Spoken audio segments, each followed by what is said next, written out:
Oyerepa News. Oyerepa 100.7. Your Facebook Oyerepa Radio and after YouTube so Oyerepa FM ubetimi awura ho no makase ba ye de bremui na ode wadwen kire no ato ase ensemu edi akotine no bi ene se ene na NPP wasono amanyokuo no wakoto aba ede ayi frankatufo ehon nkomobo wo betie ewo kasebo mu Electoral Commission of Ghana abienkra tamu se obia mehwe ni di eno so miamia hodo a wonom ahyehye se obia betimi akohwe ni di no yede ho enchiremu nso ebemamo yede ne bechiremu ewo garu atifido mantam ni mo National Security for Edward Sasso nipa nwotwe bi pachi akwa fiase a pani a wono ene dom kase no ba no dani abedi akire Alexander Fenyoma kese kire se enche bia se nipa nwotwe na wosusu se okoye basabasa ye no yebeyi wo mo edi afiri aban ekokum yede ne bechiremu ewo old tafo na bika chepeni one person no so ensema esi wonam so ema abrante ba akuti na nanom ewo nse do no pani ede na no atum etufo se oma dwobre enya adwuma ewo honum wei ene nsema foforo pia eka ho yede ne bechiremu ewo kwame danso ene adade na yaka bom ede abramo se anopa no nsia kasebo na kasebo enyumakuo bi ena ebo yechidom Bosheba electricals in Kania Papa Fie Bosheba de body akrakra ni mo no our wall light garden light bedside lamp ahodo sports light NFA LED floodlight ya yede ebo adwuma dikadika ne ototo ha na pie baabi chandelier any corner light ahodo gate light ceiling light any de keka ka ho na apple light any ho pempra de a usa Bosheba electricals ho na ekame se wasa kapoma ya wo mpese ubedwam remote standing fan na orient so ebi wo honom ceiling fan ye wo socket any switches na fan ba ku bi ano frama no enyunu papa akwa se air conditioner no Bosheba electricals na de doso pro no aba na open digital video recorder na solar lamp ahodo CCTV cables and the cameras ni nyina busu se tam ewo ho na ne Africa cho ECG akoye dum sompa cho emergency bulb no ECG nyina nkane adwumako ede ne nkane a Bosheba electricals beboa ama wo so wanya nkane a ede abo adwuma kuma se edum prisons run about edana Oyerepa wo mu no ehwa ena so yekese no ewo PZ nso so antiata akofo dan na mu na foforo kura kejetia wone Thomas Studio no ena edi enmushe for Bosheba electricals e was 0541 125 and 03220 30838 na one no enkasa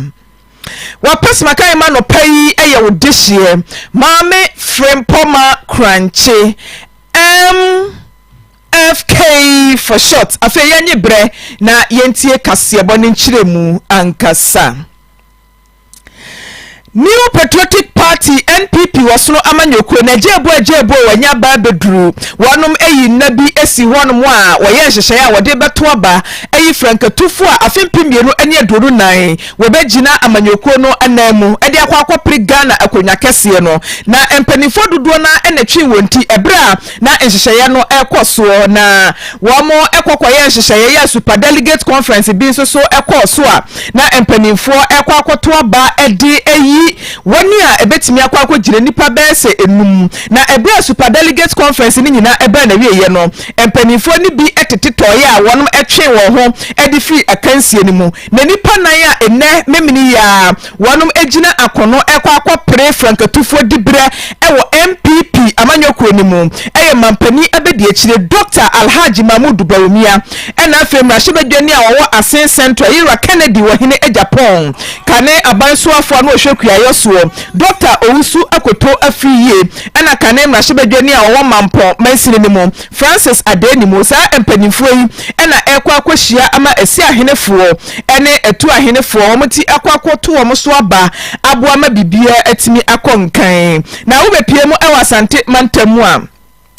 Electoral Commission boss wa woda wo ma no owura Benjamin Bano echese isi ni de o ma ye krado papa se MPP amanyoku abato a ekoso ewo abato mpeso ahodo ni nyina so ewo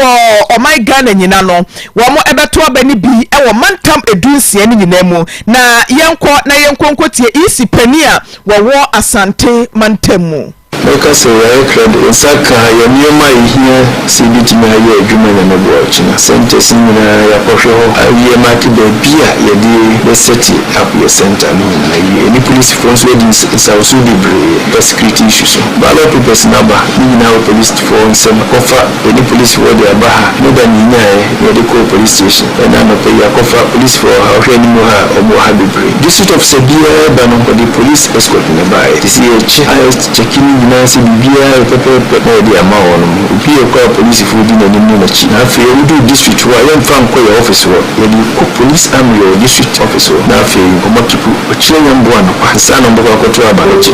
straight to the center half of Omakoye. Eni awuti yei abato komisa penia wo Asante mantamu owura Benjamin Bano bio ye fi ni nsem na ya bo ediawura ensemfufuro mu na Electoral Commission of Ghana wonom abie enkrata mu se obia betimi akwakohwe baabi ani din hye se ya churo ni ye ya so peli ni ye na nyankopon ya adoma district assembly abato ebeba so no watimi ede ne ho ahyem na enre ya November bosome no ne da etoso emiensa ena mpanifo abie enkrata mu a wonom kire se nyankopon ya adom a ebenada November bosome da etoso enso ena odi bibia ebe na wieye na abato mpeso a na se baabi atototo aba be se empem aduasa enwotwe ahensia aduonu emienu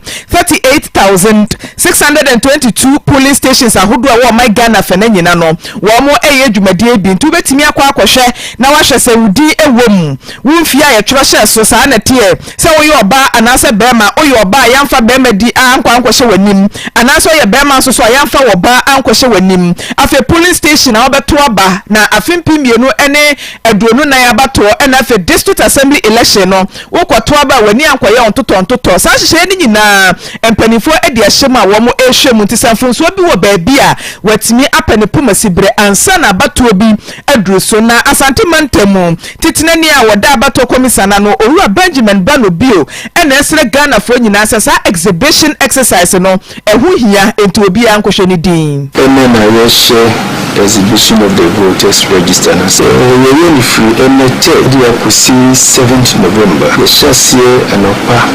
so no kemimo nsia de bia na exhibition is a very important exercise our electoral calendar na activities no so also we are bia tindi no ehemu dikan no so ko ohiche exhibition take part a bro ma hu be bia we to aba na obeto aba at least we hu be bia on the election day also ko na ire ko to aba we be no wana especially where we are more than one center at a place no so ko di su ka crash we here ba ko electoral ko exhibition so ko exhibition enka on ko round so sorry we are straight to where we dey true medium ta kwa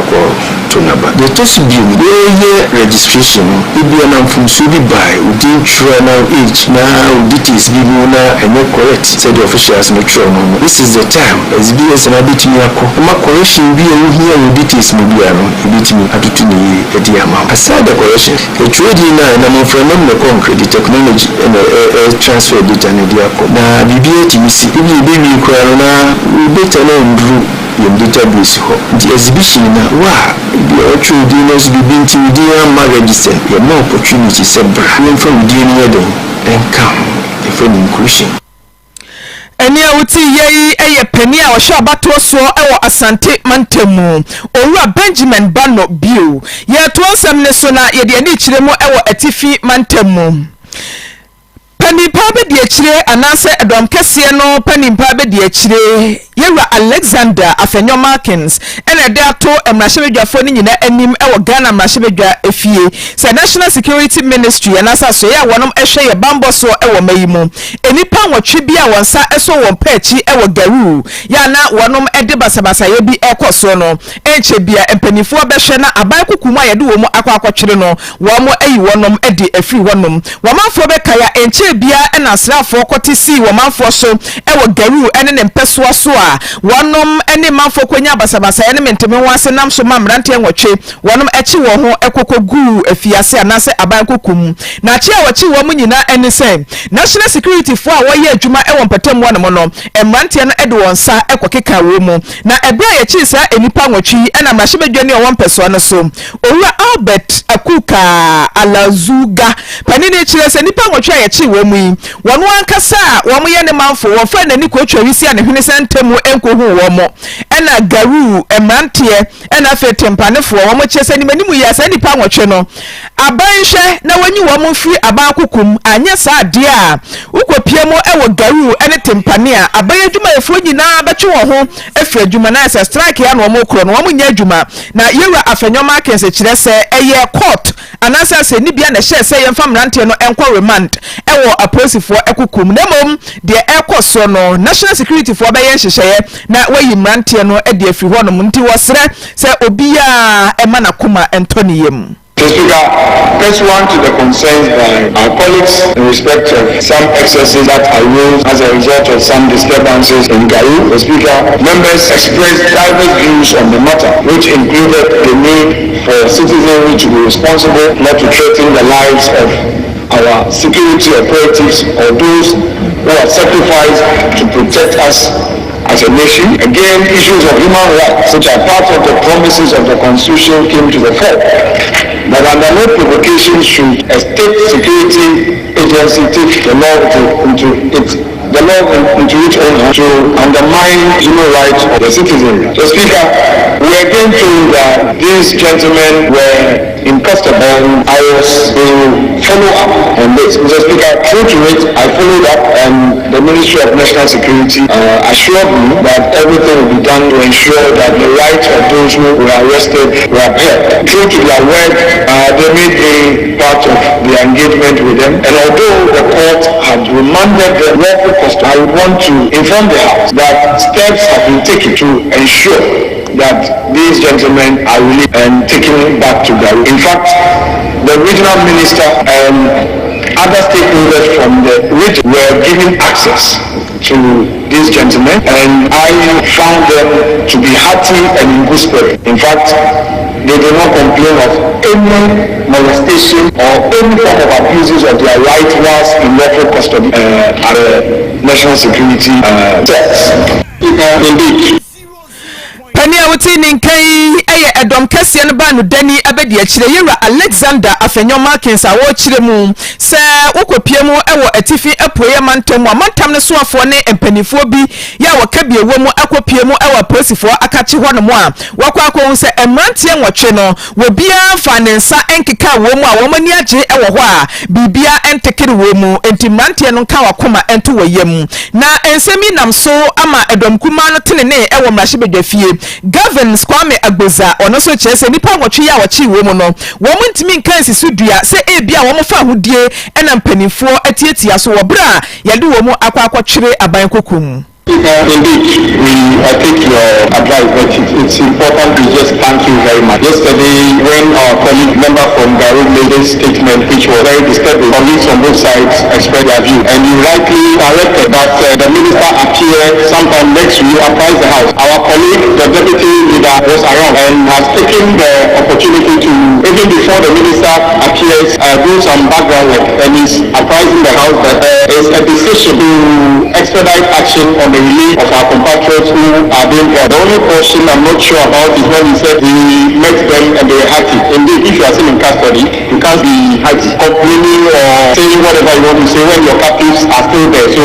let's move on. When they are out, we'll find out whether they were maltreated or not. But I want to thank our colleague, member for Garu, for bringing this issue up on behalf of his people and Ghanaians, and we also want to thank the National Security Minister for being part of the decision to expedite the decision to release them on time whilst they go through the legal processes to determine whether they have done anything wrong or not. So, Mr. Speaker, we want to thank you. Edom kuma tinene ewo Ghana emrahye bedwafie minority chief ship Ora Governs Kwame Agboza ena oteni nkan ugusu awutie kasebe Oyerepa 100.7 Facebook Oyerepa radio kwa nafa wadwenkyere eto asiye yede ani kyerɛ mu ɛwɔ Asante Mantemu Municipal Chief Executive Abaika Chipeni wo Old Tafuma Nsiri Asante Mantemu wenumanya for Lord Inusa Lansa ena de adesede eto emanfo won patemu no nyina anim enkanka ene emabunu sɛ wɔma asundwe enye adwuma ɛwɔ hɔ esanse baabi a asundwe wɔ no ya na impuntu ekoso yie wɔmanfo ebeka yi a October bosomene da na etoso aduonu ena emrantie bi ɛwɔ pankro no ene adabraka zongo wɔde ebo ani ebra na menteme wase bi ekoso nam so kurampo ema abrantie bi efe no Kwame Owusu Banahene oti nananom ɛwɔ ensiedo neno ena tafo Abaika Chipeni kyerɛ sasa nyama ni nyina no ya na entwa yie enti asem si amrante no munya abotre na moma empanifo emmemu na ewuye ba so yi enipa mienu ena posifo aso wo mu a yewura Inusa kyerɛ sɛ wo mugusu a wɔyɛ ho ɛhyehyɛye ya nyankopɔn ya adoma ɛda empanifo yesi wonom sɛ Kwame ɔbɛpɛ no korabe no wɔn bɛma asrafo ne posifo nyina abɛbɔ ban sɛ de bɛya asomdwe bɛyɛ adwuma na san kwa nkɔfa hwehwehwe bia amatafo pankro no ena fe adabraka zongo mpatam wonom wɔne nsantwerɛfo atwetwe nkɔmɔ ebra na assembly no ɛyɛ wɔ hyiamudie Police also making some arrest.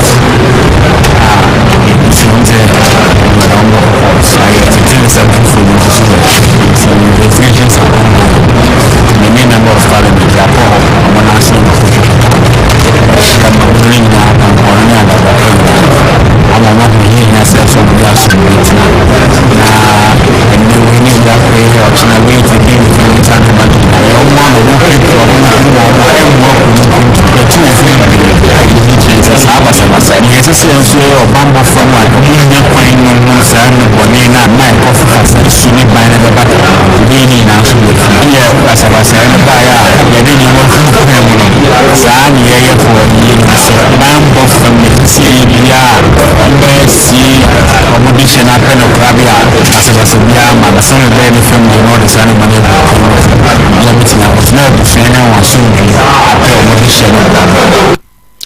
Lord Inusa etwaso echiremu se ukopiemu ewo tafo pankro no empatemu wanoma impuntu de efibra mampani na adodan kwakufu ado betena kwenwa so no wo mo ahudodo na efa na pomuden ena efe akwan tafo ade ye de bia mekase na na do aban one tafo man ejini papa na nyama bia yempuntu family ya na ye jefa afi the secondary city sometime storm drain Arizona flat line hindonu dini na secondary city sanso suna ya mafra omunya scholarship school wow omususu ahodino ni fie no wow the area of financial support some military why we can home see a education break any health complex and also so human be also you see sign hydrogen hot and also talking about 8.9 kilometers about 80% per year you get this name not here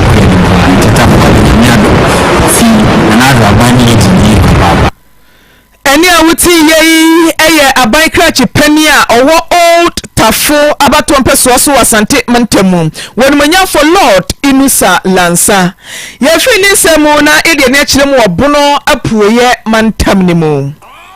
Emmabuna wo Kwame danso sene West mesini mu obono apuoye mantamu ena wonom ahyebo se empanifo anye wo makwan ama wo mu a wo mankasa ede be hye wonsa ezansa kan tete ne kurampo na kwasafo dwuma ena ede tu wo man no empon emmabuni kyerese wo makwan nyina tete apansa ma propro mu awiewie mu sam akuni edu na bese emfinhia aduasa enso 37 years nie ena abaya ko amanyofo ba waba be hye bo akese tofo na Kwame Kwame Danso join kurom kwan ne de mesibra Facebook Oyerepa radio na be hwe kwan ekwan kokko pa wasimpanifo ne nya wadwe so obeya ma wo mu a wo mo ankasa ede won hyebre ehye won sam na watimi aye wo mo ekwan na twotworofo ede ma concern youth of Kwame Danso wo mo ye mabunu bi asem ahia wo mo owusu dankwa ene ne nsantwofo twetwen koma a wo kire se wo be pie mu ewo Kwame Danso ene ne patamu bura proyema ntam ho no mo a kuayo ene wo makwada wo mu na so wadua wo niema ewo afuom ye adra so a ese wutwa ede bedwa so beton no ekwanye na niema propro ewo ho no ma emwa ema aduane entimi enko monte so a niema na ese ye kan wo mu bo enti wo mo ankasa eye wo made Ohwe ohawni atiti aye famu awo yakwan a ye wono wo semi west monsidi a fat ahun ti papa payi na ne wo mu se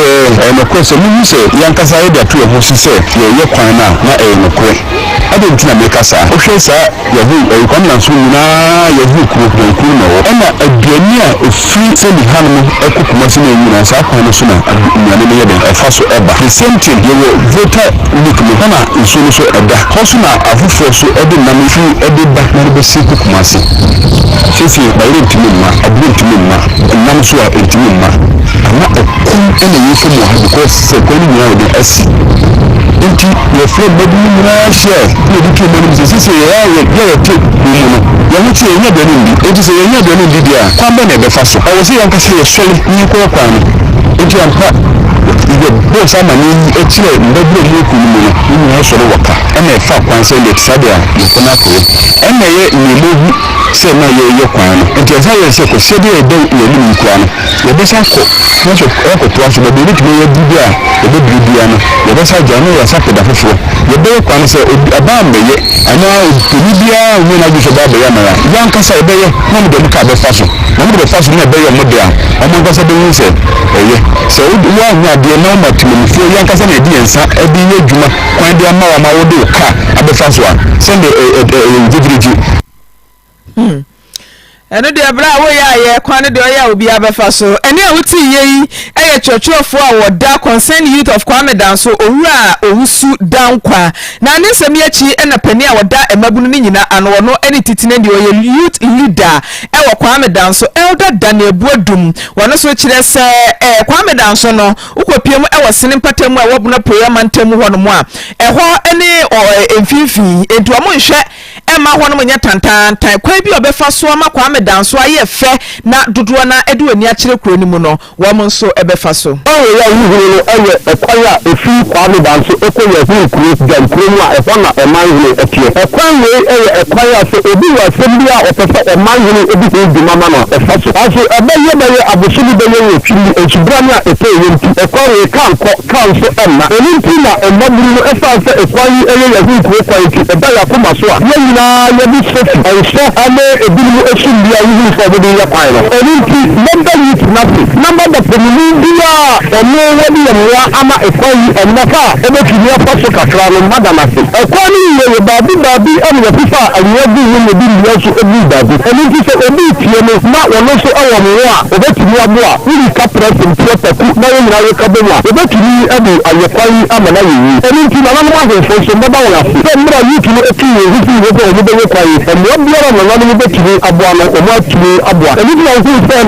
na abontian kasa ekupa abiemu a na wono so eti chafo ho so hu ko ni se wono so na oya djuma di because oya babu ti ye eye emabunu no ba no dani ya wo Kwame Danso elder Daniel Buadum na ye fi Kwame Danso ye de ni kire mo ewo Tamale Mayor eye pani a wo hwe Tamale Kropone so ewo atifi mantamu woni monyafo Sule Salifu enra fie ya November bosumida etoso miensa eno ne panifo kopie mo ewo Tamale mpatamu no manase Zobili community a wode aso akwakobo from Astrotef wo kwakwaye bi edi amawomu eno eye agoprama emabunu betimi agi wani edi agro ewo so na yewura Sule Salifu chese ukopie mo ewo ho no mo a seko project yi eye de edi kan kura ya aban eba beye ewo Zobili community honom efi afia pem ahenkro aduokro emienu we nyina kire se mampani na adodan kwakufu ado odo wo mu nti wosere dwumadie na ekoso wo honom no eyo mo ankasa dia enti wonfa wo ho enhyem. We want to put up a modern Astrotech that is going to be fenced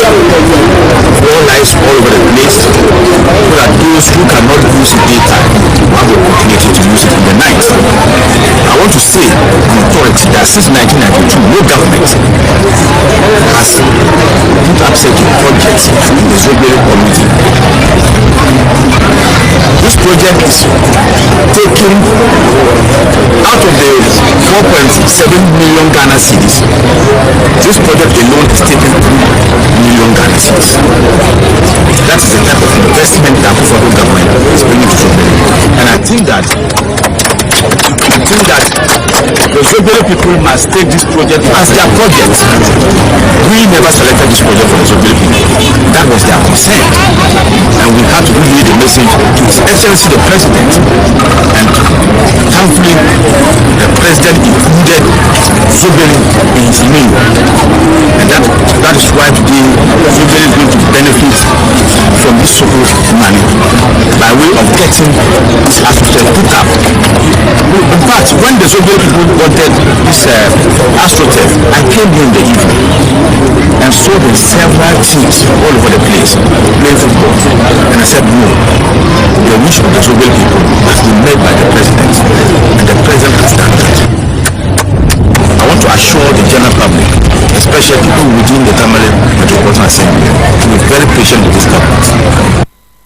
And to read the Zobele for more ankasa and I'm catching them penny for say AstroTurf and I'm more pay and I'm a penny I dear Mamonti Munsomu ye na bibia enko ye on manya for Sule Salifu wano any mayor or watamale a tifi mantemu and wachi and any zona engineer wadasoko project no ano engineer Shelley Adon so etwetwen koma wonsira contractor no say ebra wadia to dwase dwumadie ni na ebe na wie ya na se de penny for de ama no no wanyere ne ho se bedru sa abre no na bibia akona wieye na se wo mo kani se yi a eno so nkire se obeye adwuma bone wanyere ne ho enye adwuma pa se de obeye AstroTurf a wo ba besie no ebetimi a che ede ama Zobelefo. This is the zonal coordinator, Mr. Forson, and I'd like to speak to the contractor. I urge him to do his possible best to deliver this project within the time frame that has been stipulated to him. Apart from that, we are expecting quality work because we want the project to be sustainable and last for as long as the Zobele people have need for it. It's a really felt need of the Zobele people, and we experienced it during the screening exercise earlier this year. And so the contractor should be assured the engineers are ready, we are ready. It's a whole team that is there to assist you, help you. If you have any challenges, let us know. Guide you along the way to help you deliver a quality project to the people. Thank you very much. Zona engineer wadasoko project wamo ena dwumadie nyina hye wonsa engineer Shelley Ado ena ne contractor Edin Komo na ne krokromu ena ne assembly member wo Zobele community ya Watermale Central mansini ni mu enso twetwen Komo a wode ani so emampanimfo Tokuti bafi contractor ma be bafi malta ma ne kama on tuntum na ka za gangam ti dan fa madam yes. Assembly member was Zobele community I ne se ma kan nyina ne se wadawamase so wadamase papa pa meya ne engineer ne aban se motumi aka kai wo mu edesa AstroTurf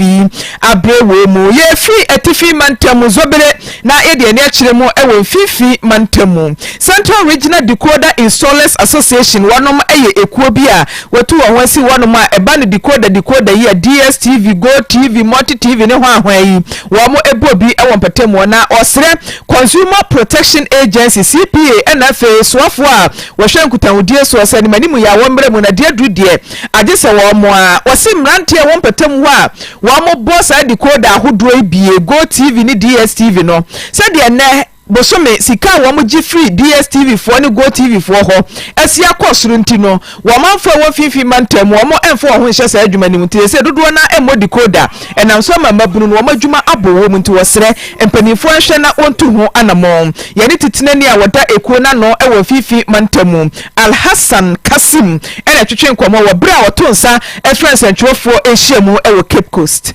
Yes, I imagine baby. Now, you are in the government. Sunday, DSC, you know, got to make a clear investment. So I know, yes, so installed. Let me know. Maybe, yes, this area, America say installers are the one war central region they more than 1,000 and so say Sierra America say we don't allow one another the same human mama let me listen why you stranded no one in America it's a threat for yes now but you have to know that is American at yes now now so for the central region to be more than 1,000 actually the over 70% when you also the ministry Ramaman profile and check what was true that water installation what you don't see one school fee no one accommodation the car cram one for free now to first no and check NGOs politicians wasn't called for brand may a train was necessary why a train was recent to Yara customers and content traders and also on forward one media farm that's the first year installation ma we don't customers and for media Eni awuti yei eye titinani a woda Decoder Installers Association ano ewo mfifi mantemu Al Hassan Kasim nanwachi ene ekuo ni mani bi so etwetwe nkoma a wosra ban se eto tax wantete so sanse ne decoders ne ade buo na kwaso dodo ya amanfo mpese wo mu beto 6 months coming. Once this year, 255. I'm going to phone 2 minutes. I'm going to ask my advice. There's a little more than that. You take your movie and you can one to do one. I'm suspicious about from last year to this year. You think this is sufficient? 1,000 just 1 month ago. But if you have never month when you check sufficient, you can do it. When you have also documents on a BBR outcome, this is a way to see it. It's a good one by this month that I talk about. You need to maintain that.